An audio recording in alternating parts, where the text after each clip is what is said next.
And then you do it and you're like, gosh, that was really hard. That was a massive accomplishment. That accomplishment is all yours. But if you've never been there, I didn't know what was on the side of the cliff. And you're there in the dark, like, and I couldn't see anything because of the mist, and it was starting to rain. It was quite cold. I was pushing my bike up because I couldn't fight against the wind, crying, pushing my bike up, being like, this Bad, is isn't so it? awful.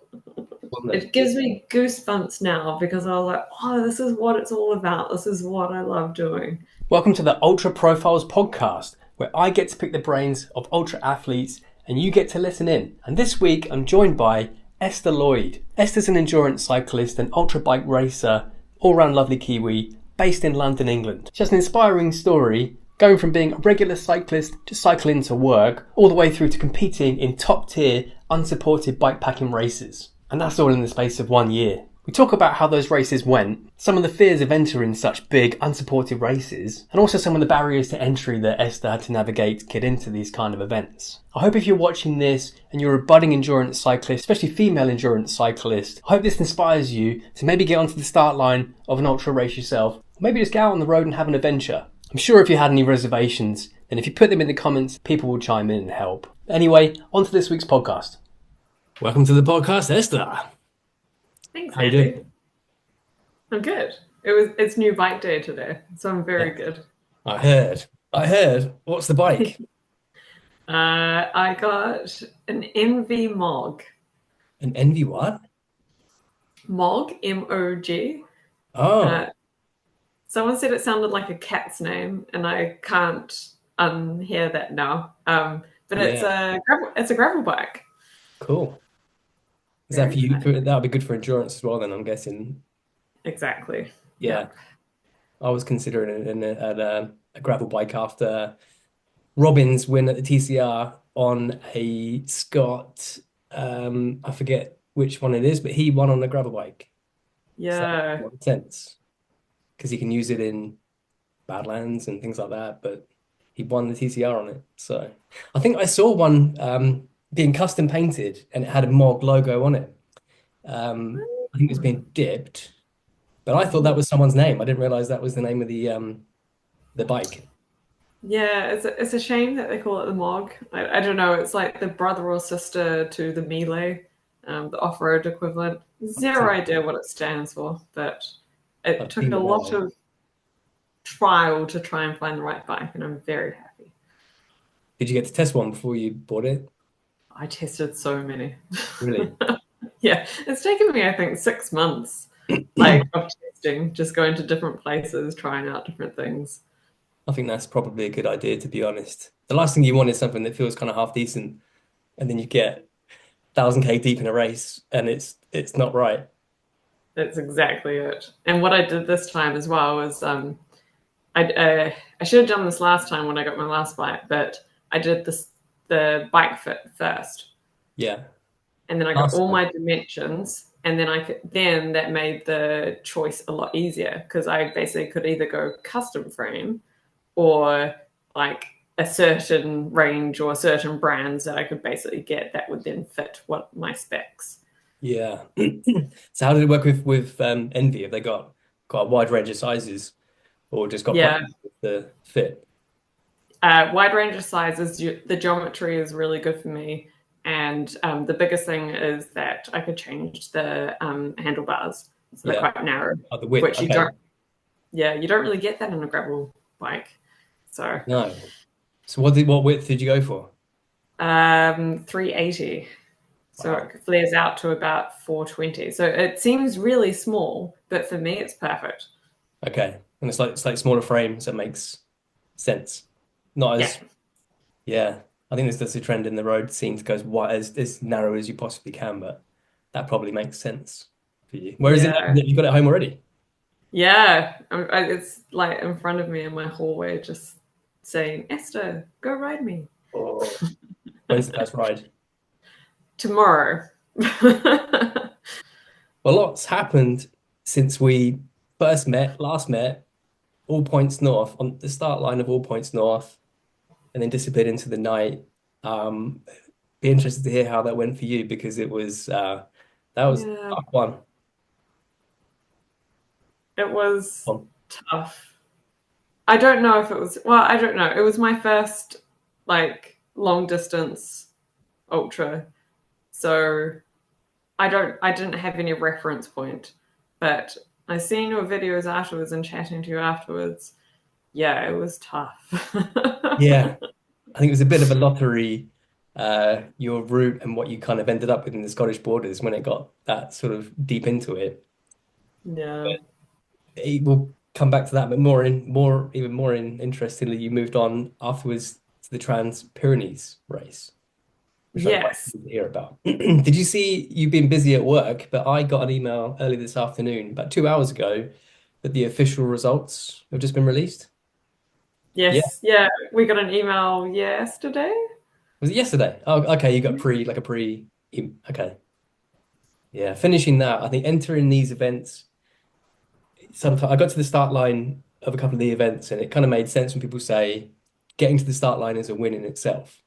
And it sounds like lip service, but when you get there, you realize how much work it took, route planning really is. But then to go on I and finish, Yeah, it's funny. I don't know. For me, mm, I'm like the worst person to ask because I'm how I approach TPI was very different to All Points North, right? and um, I think I completely agree with getting to the start line is the hardest part, and I still think that. Like, if you put together all the hours that of like training, preparation, all the sacrifices that you make, like all the decisions that you have to make along the way, sourcing all of the equipment that you might need, figuring out all of the like technical aspects for any mechanicals, learning how to do things, all the route planning, all the Google Mapsing every little bit, that's way more effort. And that's just Yeah, to get to the start line. exactly. That's what I mean. I think sometimes when you hear people say it, you think, oh, that's a nice thing to say. And but when you actually get there and you realize how many hours of route planning, training, dieting, if you're interested in dieting, all of that, all of the sort of build up, it's a massive effort. It doesn't always go to plan, but you finished both, which is amazing. And for anyone who doesn't know, All Points North is 1,000, depends on you plan your own route. So 1,000 kilometers unsupported, out in the elements. This one was rough. Uh, plan your own route, find your own food, find places to sleep.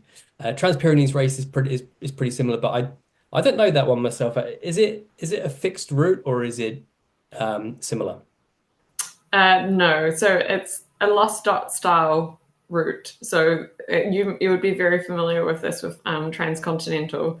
So there's a series of parcours, so mandatory parcours, Okay. um, and then there are control points.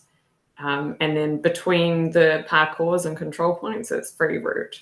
Okay. Yeah. Same. And how they design it is so the parkours actually this time they were all on road, um, but how they Okay. designed it was that to get between the parkours or to another control point, there were some very tempting off-road shortcuts. You'd never know what's going to happen that you could take, which is I think is from what I've seen at least with like yourself and like the transcontinental, it's very much lost dot style. But very much on purpose. They know exactly what they're doing. They're so clever at these routes. Yeah. Too like mischievous.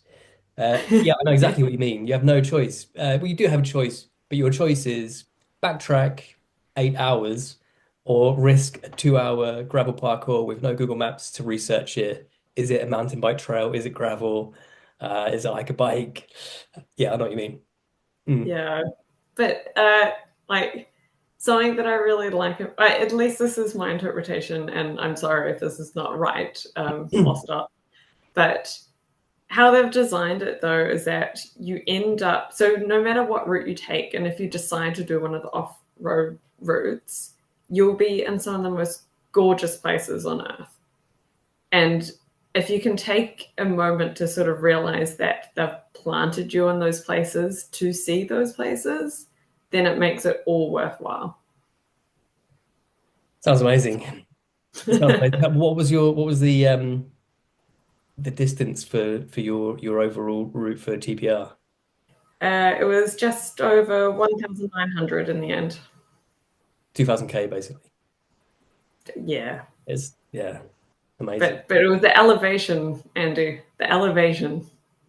Yeah, yeah. 2000K is two all points north plus you're in the Pyrenees in the mountains.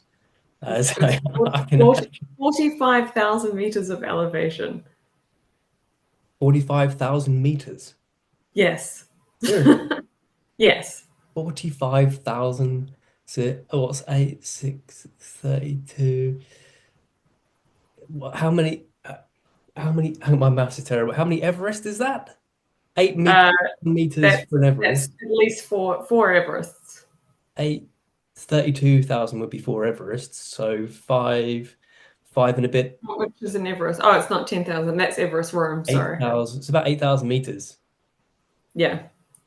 That's uh, that's unreal. Uh, And is it constant alpine passes like 5, 6 hours long, massive descents? Pretty much. It's kind of funny. I didn't know what a coal was like a few months ago. I definitely know what a coal is now. And like all the coals. Very, very well. Yeah. No, it's not like the UK where, well, like in all points north, and like especially up north, some of the climbs are just, they're awfully steep, Yeah, awful. Gorgeous, but man. But these ones are way more gradual, but just go on forever. it So sounds amazing. Well, yeah. let's come back to it because I would be quite keen to kind of build up to that. I think we've given a pretty good taster of what that was like, and I'm jealous. But I'm interested to know, um, yeah, getting into cycling. Like, how long have you been cycling? If All Points North was your first sort of ultra event, do you mean that's your first ultra distance event full stop, or your first race? Were you building up to long distance before that? Yes and no. So I'm very new. I'm not new to cycling in the sense that I've been commuting to work for a very long time, just in London. Yeah, But I basically had a running injury a year and a half ago, classic. and absolute classic. There's only a few ways that people get into cycling. This is definitely one of them. I had a stress fracture or two stress fractures, and I couldn't barely walk. I was on crutches, but I could ride because it didn't put like impact on the bones. Yep. Um, and then I Your got shin. into it. It was in like sort of my hip. Okay. Yeah. And then I got into it and kind of fell in love with it. And then this year was all points off this year. Yeah. Oh my goodness. Yeah, do you know, But yeah, I Andy. was thinking about it, and it feels like a lifetime, doesn't it? It was May, this May. So end of last year. So this time last year, I entered in a whole bunch of things because I was like, oh, I really like cycling, but I have no idea what I'm good at or what I might enjoy. So I entered a few sportives. I entered All Points North, um, and I entered in Audix. Okay. And then I started kind of going through my list this year and sort of ticking things off. So I did my first sportive. I did a few sportives this year actually, and they're okay. They're not really my cup of tea, Hmm. but it's fun. Uh, and Like then competitive, is it more the competitive side of it, or just the too if relaxed? I'm gonna if I'm gonna be completely honest, it's nice when you've got a good group of people, but I found a lot of it was very much guys' egos, and then me being one of the only females. Okay, okay, okay, More yeah, females at start lines for these things would make a big difference. yeah. It's something I was going to bring up at some point, and it's difficult to know how to sort of phrase the question, but barriers to entry for women. I think we I watched a TED talk of Lael Wilcox. Yes, yeah. Yeah, I saw a TED talk of hers where the way she described it was pretty good. That in ultra we're kind of unique in that, in the races at least, we don't always tend to separate men and women. Tend to have kind of a single category for everybody, and quite often you find the women tend to beat the men. So I think she was the first winner of Race Across America. Yeah. And I'm not sure if you would have been watching or not watching TCR when Fiona Corbinger won Yeah. a couple of I 2, 3 years ago. when I say yeah, no, but I have gone back. Yeah, I didn't know what dot watching was yeah, then. yeah. It was quite that's quite a while ago for you if you only got into this sort of a year ago. Yeah. I know the name, but she was at Trans Pyrenees Race as well, I think. Yes, she was. I got to meet her. It was Hmm, absolutely, I was very starstruck. I saw her on day one. Basically, she was coming back from control point one as I was going towards it. And I knew it was her because she was on the phone expertly just booking a hotel for the night and spelling out her name. brilliant. And so I just was like, Can't miss her. "Hi, Fiona. Nice to see you. Good luck." Was that kind of an out and back section to the control and back then? Mm. Yeah, you could have done something weird and gone off road, but most people didn't out and back. So we all sort of crossed paths, which was quite Okay, nice. interesting. So that's a bit of a different feel. I think that's kind of probably where I think maybe where ultra differs a bit from general sort of road cycling. Um, I'm in a cycling club in Portsmouth, and I think Hmm, the kind of atmosphere, the general kind of atmosphere, and the maybe testosterone levels is very different. It's much higher in the sort of club cycling scene where I am, anyway, at least. And in ultra, it's very different. I think everyone's much more relaxed and it's more of a get to the end sort of approach. But agreed.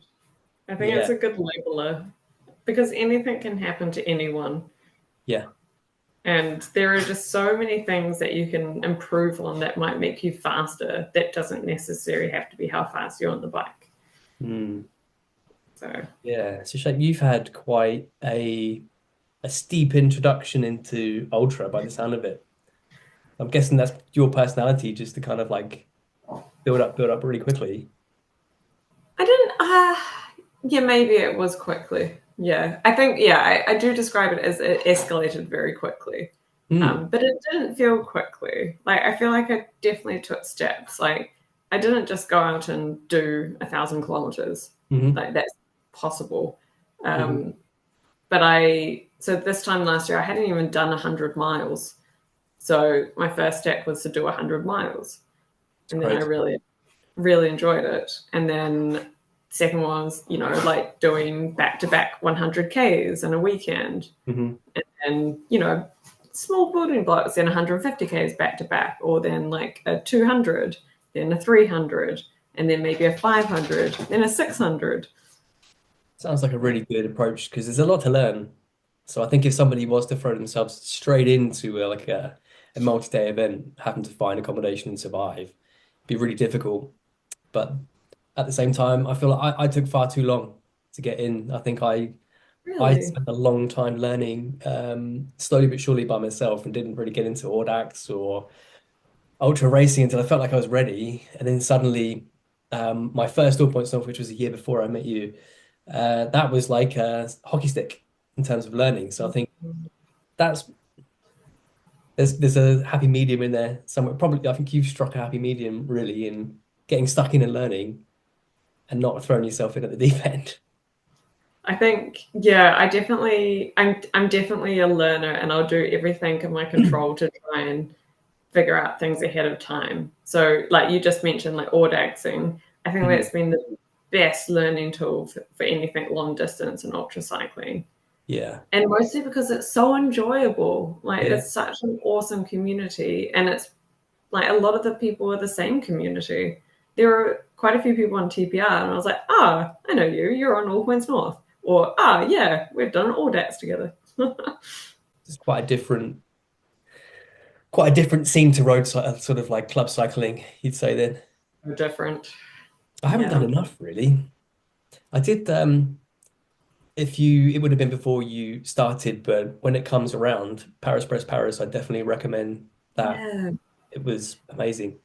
Part of that process, you have to build up and complete 3 or 4 Audaxes. Really enjoyed them, but I just never went back. I don't know what it is. Maybe I've just always sort of ridden on my own. But the ones I did, I really enjoyed. Yeah. I think maybe, I think we're lucky in the UK for the amount of Audaxes, and definitely like LEL's next year as well. So London, Edinburgh, London. mhm. Are you I'd considering love that? to do. Yes, it's going to be hard to get into the ballot. It's end of December, I think, isn't it? The next one, the next. Yes, or January. But fingers crossed. But I'm definitely doing. I'm very excited. I managed to get into London, Wales, London, so that will be fun. I think I might have seen yeah, the route's pretty straightforward, isn't it? But I'm guessing across to Bristol, over into where in Wales? How far into Wales? No, I don't actually know.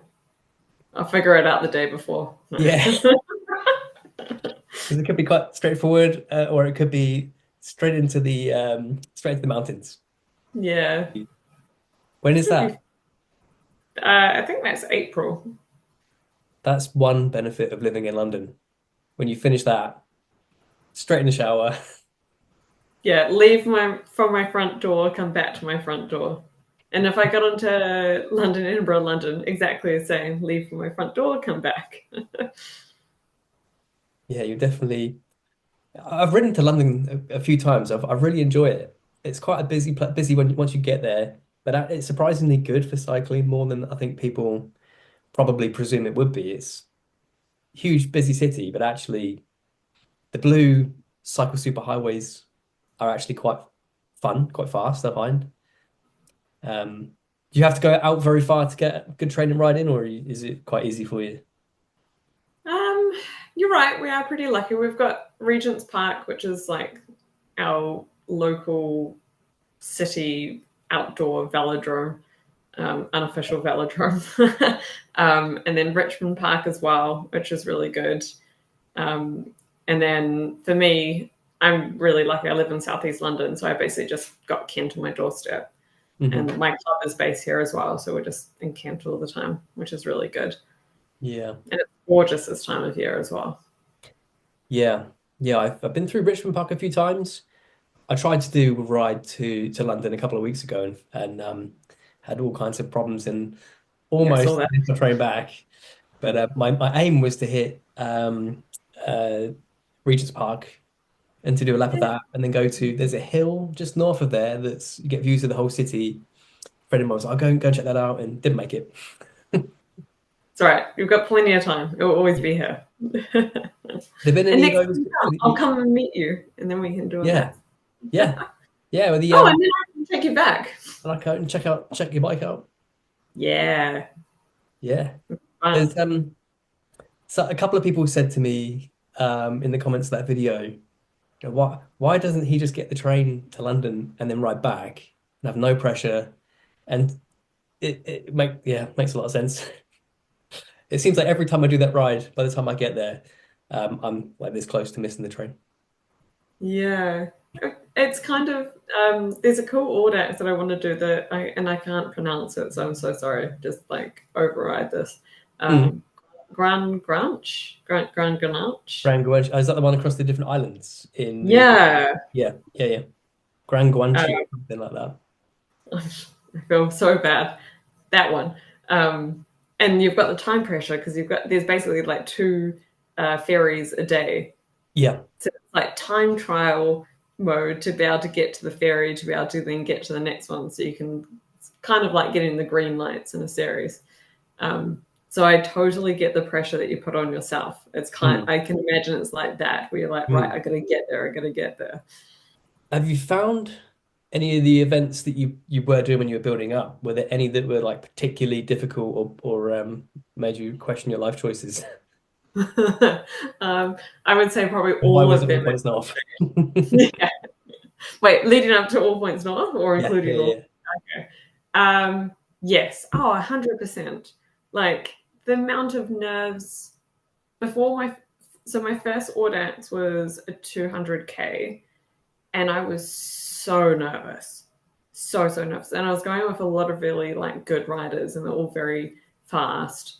And I just turned up and I was like, I have no idea what I'm doing. I don't know what to pack. I have never been on this distance before, because it was going to end up to be about 260, I think, Ks by the time we sort of rode to the start and then came back. Okay. And absolutely, I was like, why am I doing this? Why am I getting up? Or another one, why am I getting up at 3 a.m. to go do this stupid ride? like, Begin the ride. Sorry? 3 a.m. to begin the ride.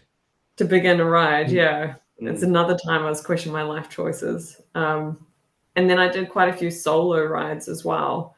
So trying to do back-to-back long rides. And actually I did a permanent Audax, and then I did all points north. Like I did my original route and I did a recce of the route. So I did like 600 Ks in 2 days. Mm-hmm. And on that, I ended up on the Great Dunfell, which is the highest. Oh, yeah. At 2 in the morning, 1 or 2 in the morning, I think. Yeah. And I couldn't see anything, and it wasn't,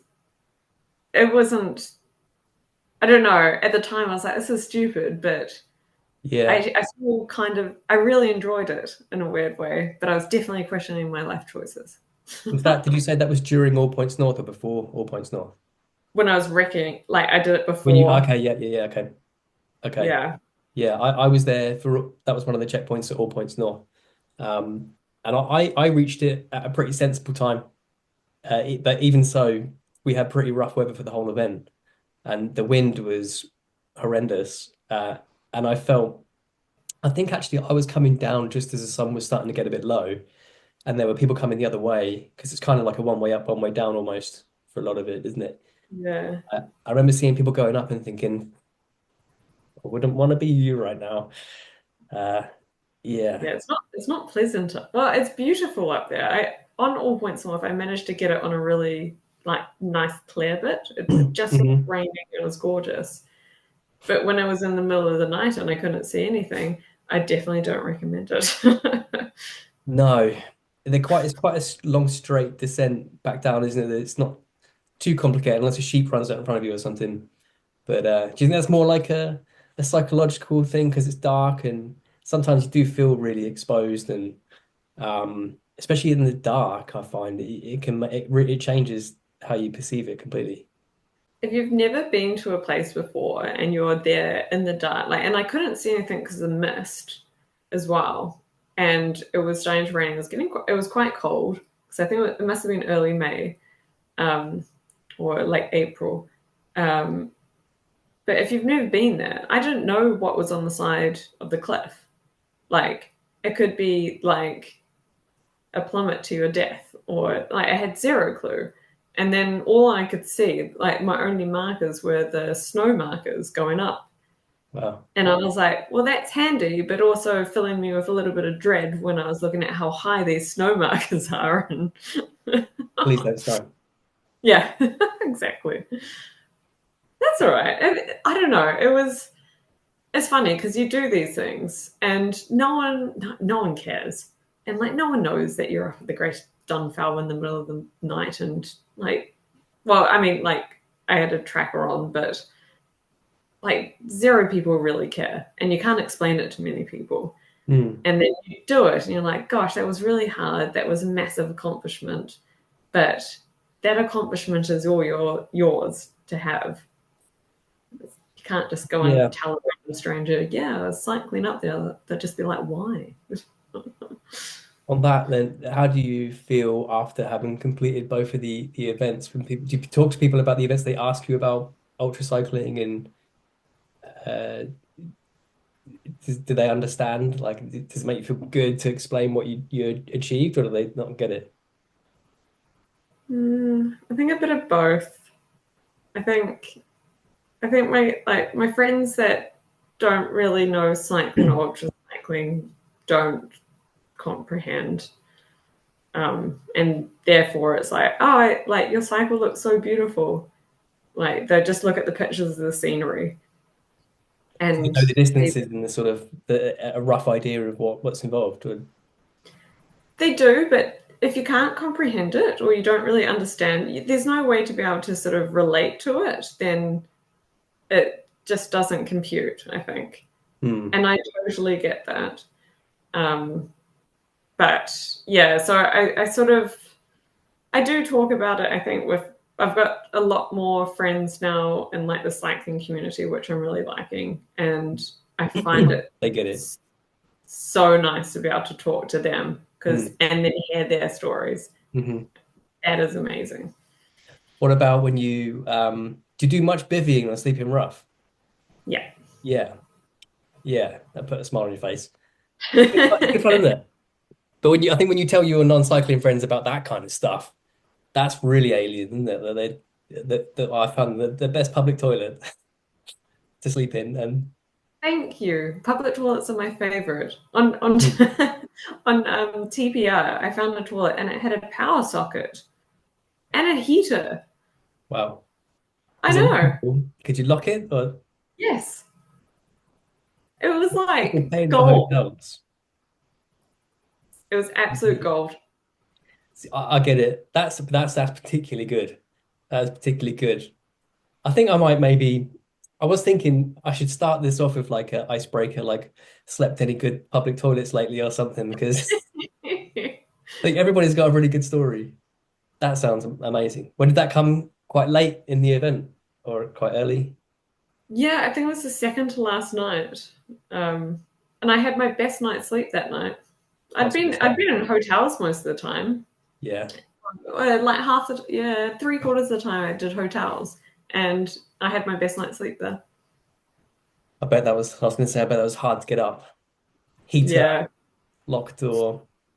I found on my first All Points North, my first All Points North, I found a toilet in a little town in the Scottish borders, and I'd spotted a bus stop which looked really good. But I went to the checkpoint, I went to leave town, and by the time I got back, someone was already in there, wrapped up in a bivy bag, and I was like, oh no. So I went back into the village and thought, it's got to be somewhere. And I found this little public toilet that was open all night. It didn't have a lockable door, but it had chain sort of to stop people walking in. A little six by Ah. six space to sleep on. And then the toilets were around the corner with sinks, toilets. Like for us, that's ensuite. It, Exactly. it was brilliant. Exactly. Oh, that's amazing. That is so funny though. On All Points North, exactly the same thing. I woke up I think on the first, after the first night, and I checked the tracker, and all I could see was every single bus stop. Like, I think there were about The five tracker people in. around me. They were all taken. So it was like the hotel was full, the Audax Oh, hotel. that's the mistake I made, I think. Looking for somewhere near to the checkpoint. I think everyone had the same thing. Just get to the checkpoint, find somewhere to sleep. And there's just tons of people in bivy bags around this little village. Yeah. So All Points North. So as you know, I didn't make it to the end of All Points North. And I was pretty distraught about it, but I'm fine about it now. But I know myself it was pretty rough at times. So I'm keen to know how it went for you because you made it to the end, which is amazing. How bad was it? It was pretty bad. um, I was still because I'm so new to this. Like I didn't know how to build a route, so I was still doing my route that day because I'd realized I think I'd got onto like the A1 or something at some stage or something. I'd done something stupid. During the event?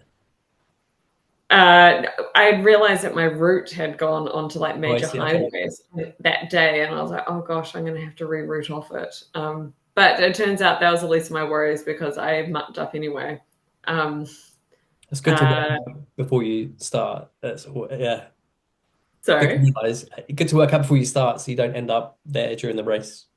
Well, during the race, I did find out that I was on a busy road, and then I decided to reroute. And luckily, I had backups. So I had commute backups, just plain files from control point to control point in an order. So I could Option. just revert back to them. Yeah, Oh, that's a good idea. thankfully. But it cost me, I think, 200 Ks Wow. and quite a bit of time. Yeah. So that was a lesson learned.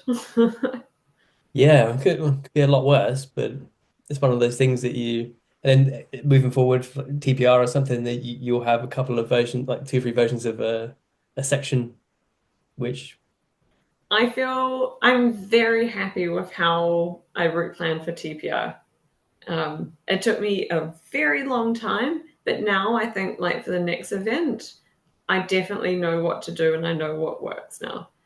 Um, and I was looking at so actually during All Points North, I did a lot of like dot watching to figure out where people were, which makes no sense because everyone goes everywhere. Um, yeah, but yeah. then for TPR, I didn't actually look at dot watcher at all until I got back. So I've been tracing my route against other people's routes, and I was like, oh, I did actually all right. Like I picked quite good. Do you think that was because the scenery kept you busy more than it did in All Points North, or just that you weren't bothered? I realized so in All Points North, I think I got quite caught up on getting to the finish before I'd even started. Mm-hmm. Um, and it meant that I didn't enjoy it as much. And Mm-hmm. it felt stressful. Um, yeah, so like the first night of All Points North, because we start at 8 p.m. at night. 8 p.m.? Yeah, 8 p.m. Mm-hmm. And then you ride through the night. Um, and I loved that first night actually. That was really nice. I had some Go of my straight to the favorite Lake moments. District. Sorry, You go straight towards the Lake District, I'm guessing. pretty much. I went to yes, yeah, pretty much Radio straight to the Tower and yeah, hmm via Crosso Greet, Yep.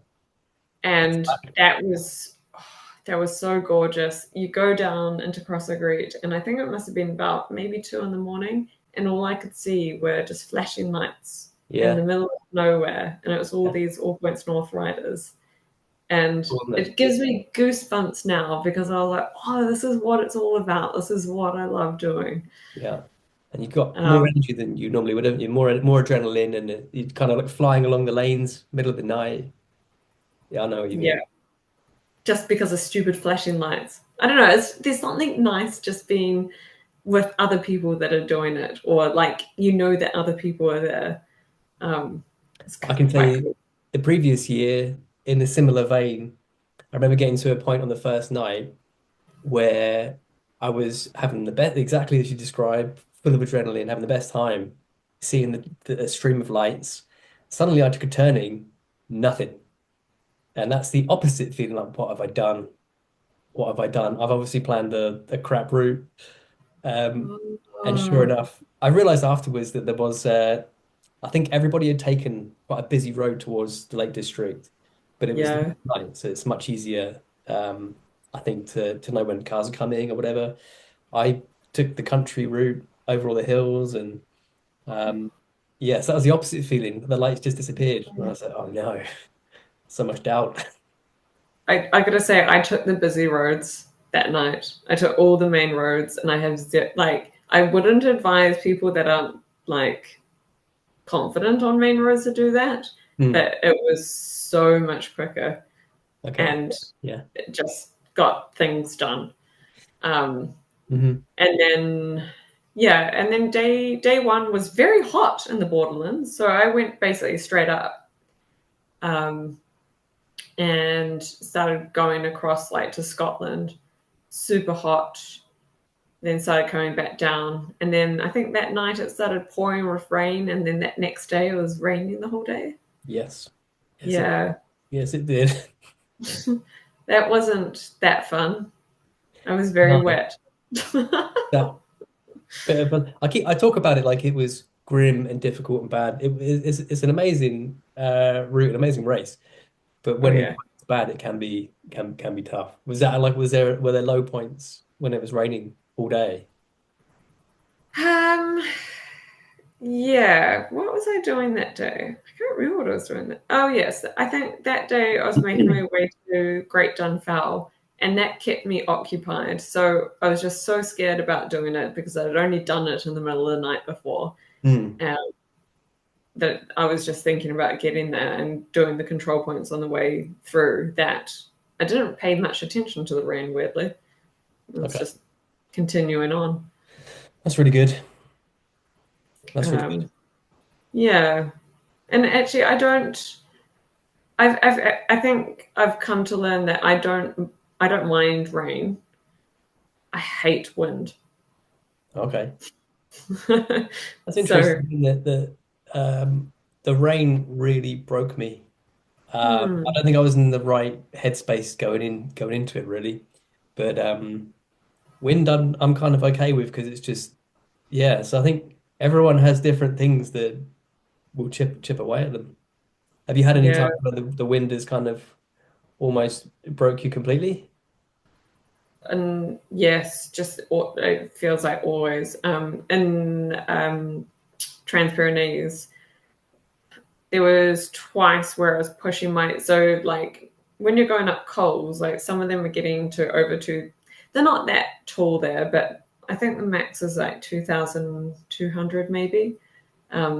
But it's more the exposure on some of these coals, and you do a lot of switchbacks.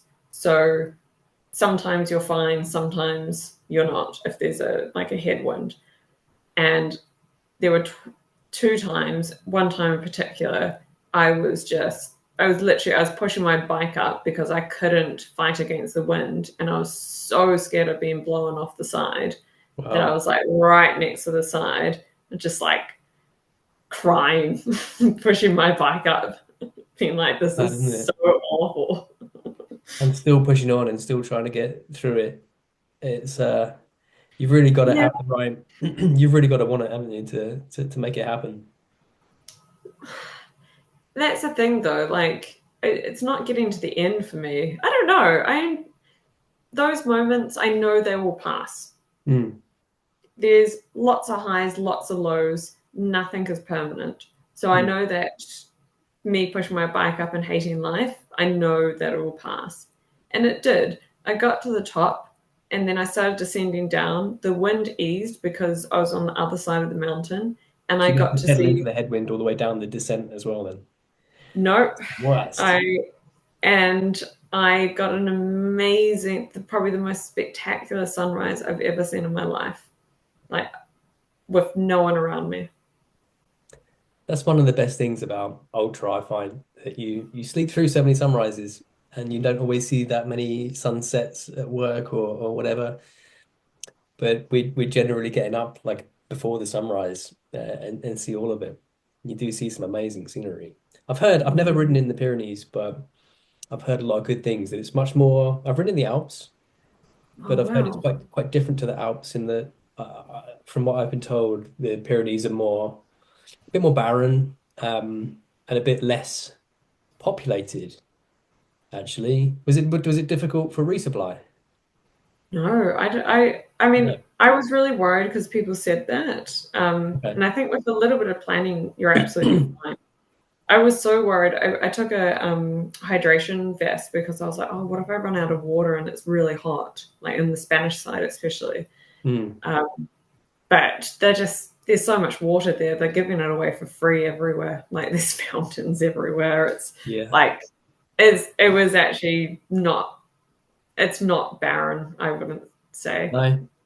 Okay, I've no. never been, but just that's one consideration when I've looked at the TPR is like bear in mind I've heard it's more difficult for resupply. But what was the what was the most challenging apart from the wind? Was that the most challenging thing in the TPR, would you say? The most difficult time? Uh, actually, yeah, and actually, the wind got me in all points north as well. That was when I was pedaling downhill in all points north. Again, crying because the wind. It I've was cried so on awful. ultras. It's the weirdest thing. It's the strangest thing, isn't it? But crying, you gotta get quite you got to get quite friendly with your emotions. I think on ultra, haven't you? It just comes. Yeah, I think yeah, I never want to do anything in the Netherlands. Otherwise, I'd Back just to be crying the mountain, whole time. just the tears blown straight back across your face the whole time. Yeah. I think you're right though. I think being comfortable with your emotions definitely. Yeah, And if you're not, you'll soon figure out ways or new emotions that come to you because you're with yourself for a very long time. yeah. Yeah, I was on my it was one of my first long distance events. I did London, Edinburgh, London. Hadn't done any all access before, and I'd done some I'd say a fair bit of long distance, but no Wardax, and it's a great event. But there was a Yeah. point, I think the climb was called something like Chapel Hill or something. It was in the North Pennines, I think, and I was coming back south, making quite good time, and was probably destroying myself a little bit too much.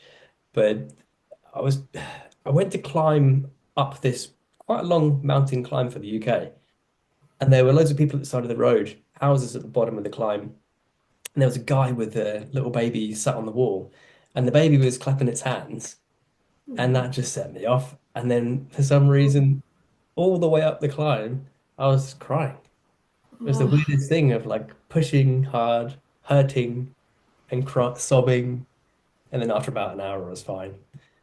But I told a guy at one of the controls, it's like the weirdest thing just happened. And he was like, "Oh, that happens to all of us.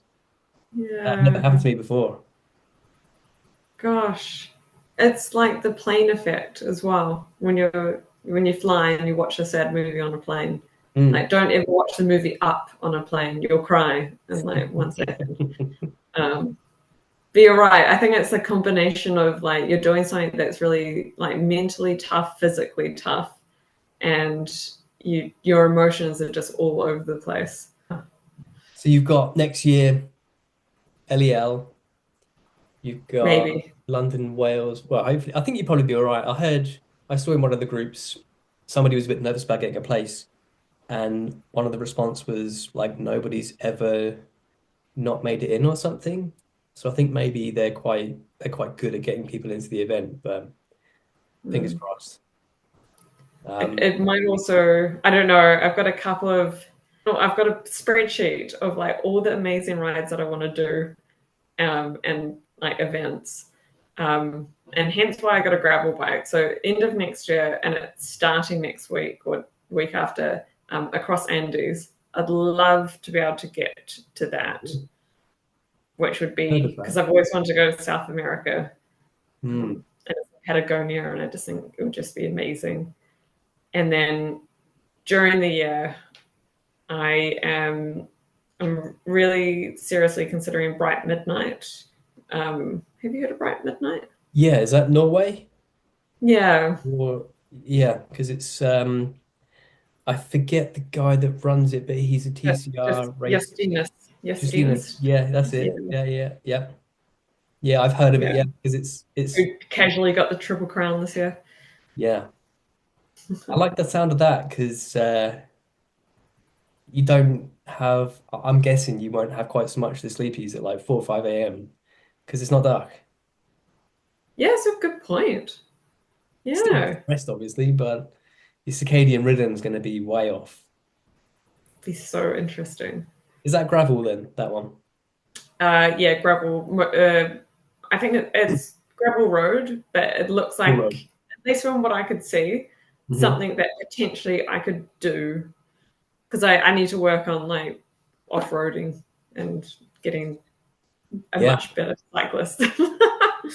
Difficult in the UK because we don't really have like gravel like as it is anywhere else. We've got mountain bike trails mostly. Yeah.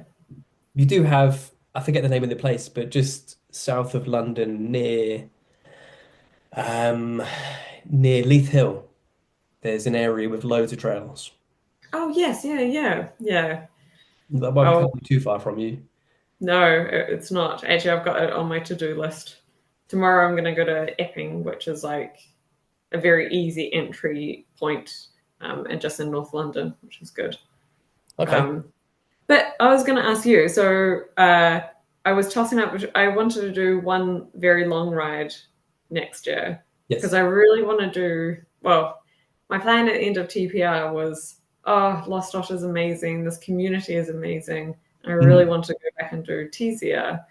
Yeah, Um, but there might be, I don't know, I'm thinking either next year via race or TCR. do it. Well, you could always I don't know if you You're saw the. entering TCR, aren't you? Yeah, yeah. I gotta go back.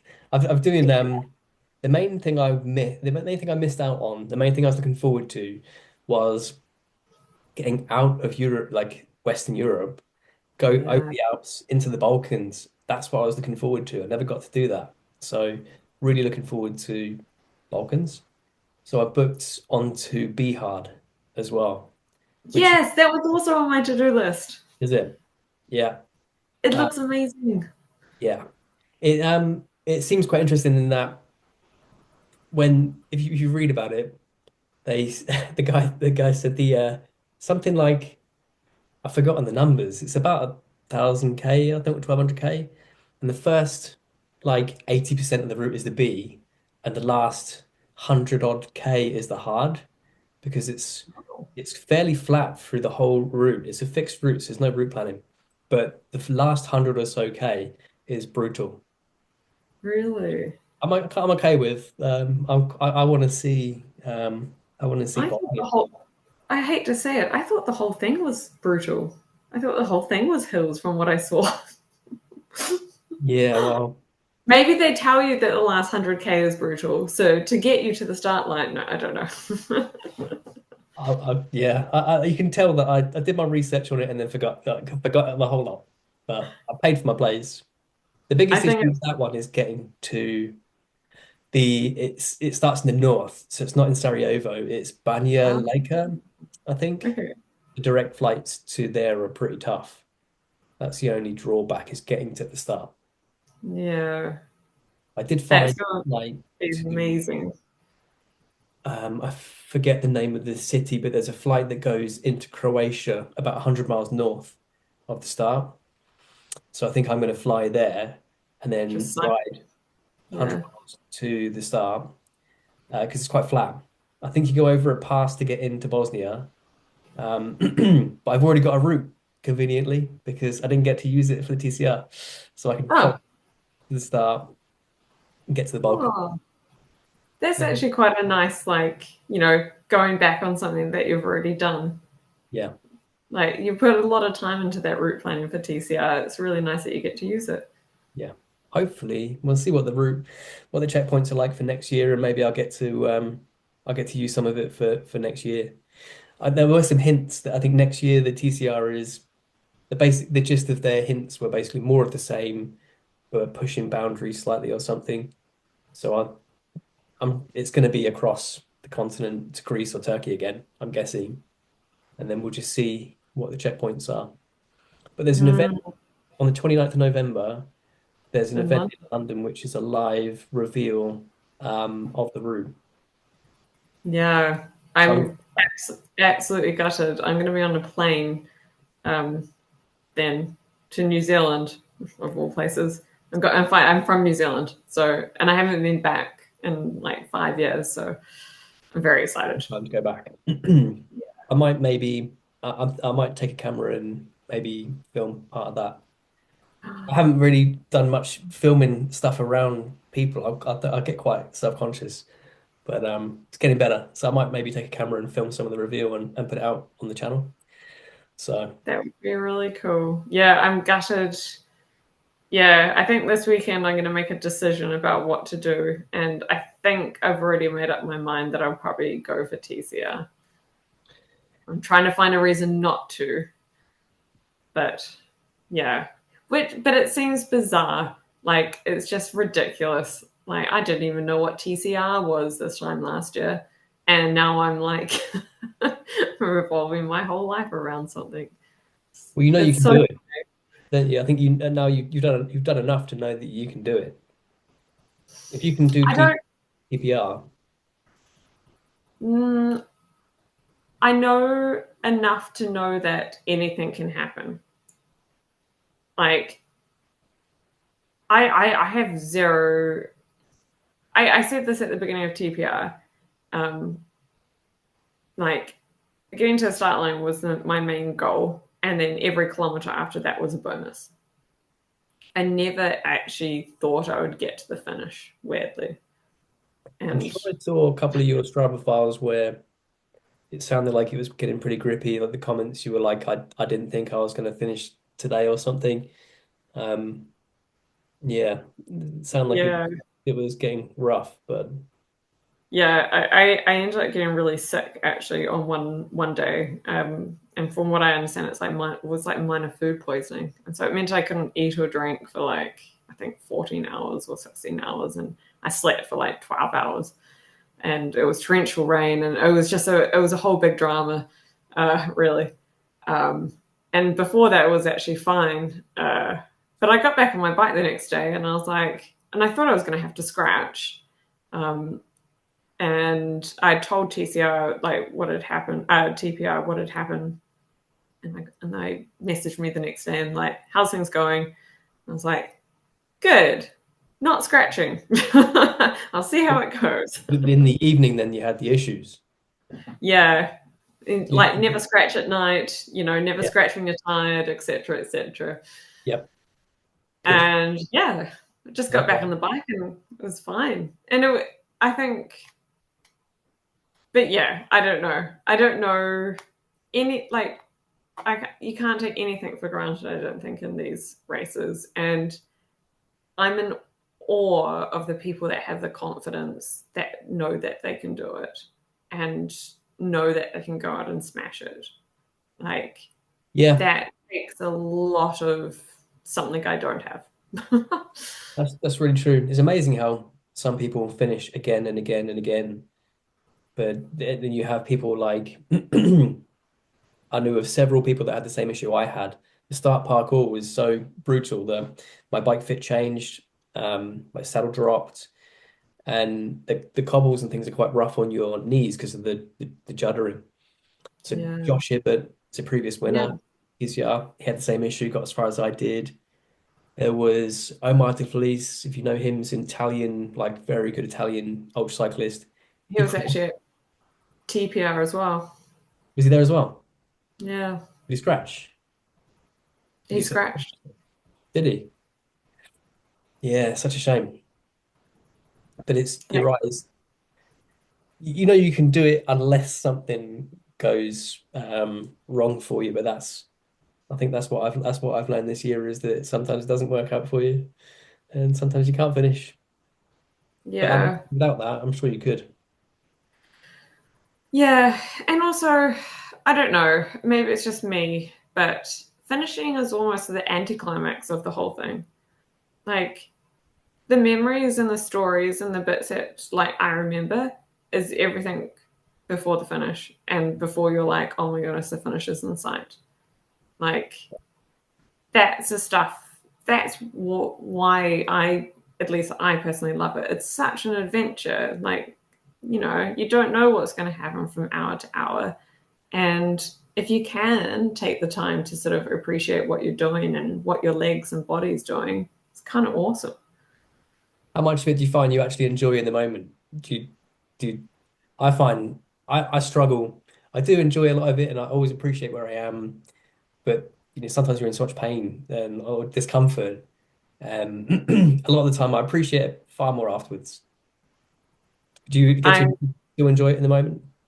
I'm much more in the moment. That's really good. Yeah. I messaged my friend actually. She was like, oh, she messaged something about my place, and I'm like, please don't tell me. Like, I didn't want to know and I told her like I was just having such a good time when everything melted away and I was exactly where I wanted to be. I wanted to just Mhm. be riding my bike. You kind of forget you're in a race, and Yeah, it's just you're in incredible places that you wouldn't be otherwise, and I just really want to enjoy it. that's an that's a point actually. Do you treat it like a race or do you treat it like that's definitely two different schools of thought. The in I've been in like big old axes like LEL and PvP, and there are people that hate you for calling it competitive in any way. And then there are people in transcontinental race won't treat it like a race whatsoever. It's just like a bikepacking trip. So that really varies. But do you treat it like a race or do you treat it like a adventure? It's a good question. Not yet. because I'm very new, so I don't feel like I had anything leg to stand on, and I'm not really that competitive, but super competitive at the same time, but against myself. So I basically had a plan of what I wanted to achieve, like day by day, and like I wanted to get to the control points at certain times. So I was basically just competing or racing against myself and my stupid spreadsheet. Reach the goals, tick them off. Exactly. And in some ways, that's at least it worked for me. It meant that like I did quite a few hacks on TPR that was very selfish hacks, but I didn't check Dot Watcher because I didn't want to get caught up on trying to figure out where I was in the race. I treated every day like a day and like day one as well. So I stopped my Garmin every night, even if I was sleeping for 1 hour, stop my Garmin, upload to Strava, and then restart the next day. And then it meant that I didn't see the accumulated distance. I didn't actually know how far I had ridden until this week or how much elevation I'd actually done in total. I started every day and I was like, cool, I've got like X amount of Ks that I need to do. And I know that I've got 6,000 meters of climbing and 3 climbs that are going to be terrifying or in a snowstorm or something. Let's go. And then I knew where I had to be able to meet my sort of expectations on how I'd be able to make it to the end. Or like to the control points in time and then potentially to the end. Do you think now that might change a bit, that you got more experience after this year? Or are you just going to treat it and have fun and enjoy the routes? I think I definitely had more to give. And I chilled out a lot once I'd reached the control point before the end because I was like, cool, I've got time. I was stopping and taking photos, talking to locals, like doing all the stuff that you shouldn't be doing in a race. There was actually a Dot Watcher that came along on when we were like on our way back to Girona, and he was cycling along, and he was like, "Hello, like you're in TVR." And he does it every year. He goes and sees all the leaders, and he goes and sees the mid pack and like the end people, and like goes and says hi and wishes them luck, etc. He was. Call you by name. Sorry. They call you by name. I think he looked me up very quickly after he realized who I was, like that I was on TPR. But he caught me not doing a very racy thing. I was just like lying down, taking my time. Like I think I was getting like some overshoes off and just being very relaxed. Yeah, I got time to chat. Yeah, exactly. And he was like, "Are you sure?" I got stopped by some Dot Watchers in Stuttgart, and they knew there was a point that everybody would be funneled through this park. And it was the weirdest thing. I was quite tired by then. And I just heard someone shout my name. And I didn't know what's going on. And at first, I thought maybe it was someone from YouTube or something. It took me a minute to work out that the Dot Watchers. But why are people shouting my name in Stuttgart? I could not work it out, but it's on a Dot Watcher. It's so funny, isn't it? That everyone knows your name and where you are. Mine is celebrity for a week. So what's your sort of reservation on the TCR then? What's putting you off at the moment? Quite a big commitment time-wise, isn't it? There's one thing. Yeah, I mean there is that. I don't know. I think just a bit of like, I think like everyone, imposter syndrome, self-doubt, like it's a lot of work, it's a lot of prep. Can I actually do it? Will I do it justice? Like, that's one thing I'm also really like caught, like, this might sound silly, but I don't want to go there and just like, I'm going to go there and give it everything and try and enjoy every moment because there's so many people that can't don't get in and don't get the opportunity. So I want to be very respectful for the opportunity, I think. I know what you mean. I know what you mean. When I scratched in Munich, I posted in the Facebook group because people are really interested in the Facebook group about sort of updates and stories from the road and stuff. And I kind of thanked everybody for all their kind words and stuff like that. And I mentioned at the time as well, like I didn't take it lightly, potentially took a place from somebody, only made it to Munich. Yeah, really didn't want it to end this way sort of thing. Same thing. Like you don't want to feel like you're taking the place away from somebody and not making the most of it. But then things happen. And Yeah. you got time to decide though. I think the registration isn't open until sort of December, is it, for TCR? Yeah. So I don't know. I'll have many sleepless nights. I think I will. It would be cool though. It'd be so fun to like. It'd be cool if if you're doing it as well. I think that makes me feel. I'll be there. Yeah. That'd be awesome. I'll be at the start for sure, but it'd be interesting to see where it is this time because normally I think it's always in Harrisburg and in Belgium is where it's always historically started, and this year it started in Roubaix.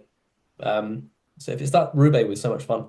If they start it in Roubaix again, I'll be really, really put. Yeah.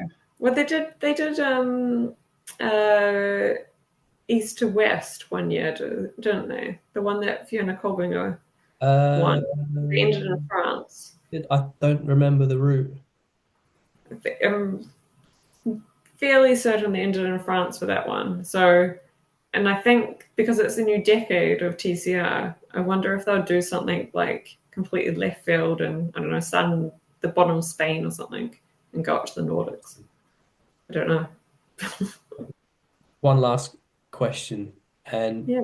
I hope a lot of people watch this and listen and they're inspired to get on the start line and get involved, and especially more women would be fantastic. And you mentioned testosterone in some events. So if I'm interested to know if there are barriers to entry, other than that you sort of face that you think you could give people advice on overcoming and getting into the sport.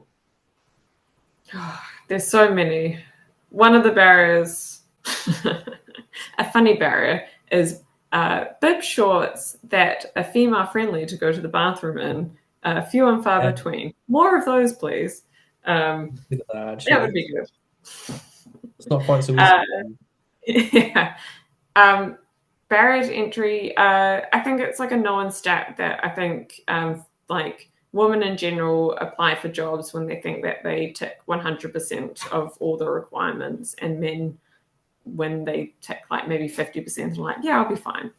And therefore women don't apply for jobs because they think they're not qualified or they won't be able to get it. And I see the same thing happening in events. And we do a very good job. I don't know why, but if for some reason there's just not enough to be able to get people to just even think that they can do it. I think having more females doing these things in every level, like just getting out there and riding your bike as well, seeing other females on the road helps a massive amount because it means that you can look at them and be like, yeah, I could probably do that. Whereas if you're trying to compare yourself to maybe someone that's a different gender or, like we're not built the same, it's really hard to then put yourself in their position and be like, can I do that? Especially if your introduction to it is a sportive like you've experienced and it's not the best experience, the ones that you were at, then it's a shame. But then Yeah. I hope that people watch this or listen to this and you'll go on to do maybe TCR next year. Yeah. By more people to get on the start line. I think, just have No pressure. people having confidence. Yeah, no pressure on me. But also, I don't know. If you enjoy riding your bike, why not? Just try something. That's what I would say to everyone. I tried a whole bunch of things and it turned out I'm like this weird long distance thing. And I'm growing to love it more and more. So you never know. Cyclocross might be your thing. Yeah. That's what Mike Hall said about the TCR is it's just riding your bike and then riding your bike some more. Yeah. That's the best thing about it. Like, I was so nervous and I felt so nervous and I always feel nervous. But as soon as you get on the bike and you start spinning the wheels, you're fine. We're about to Right, get we get checked off. we're about to get disconnected. Okay, rather than reconnecting, thank you. Thank you. No, thanks for coming on. I really appreciate it. And I will let you know next time I do the London ride, and then we'll go Please for a do. coffee spin, and then I'll ride south. That Yeah. sounds really good. Right. Thank you so much, Andy. And thank you so much for all you're doing on your channel.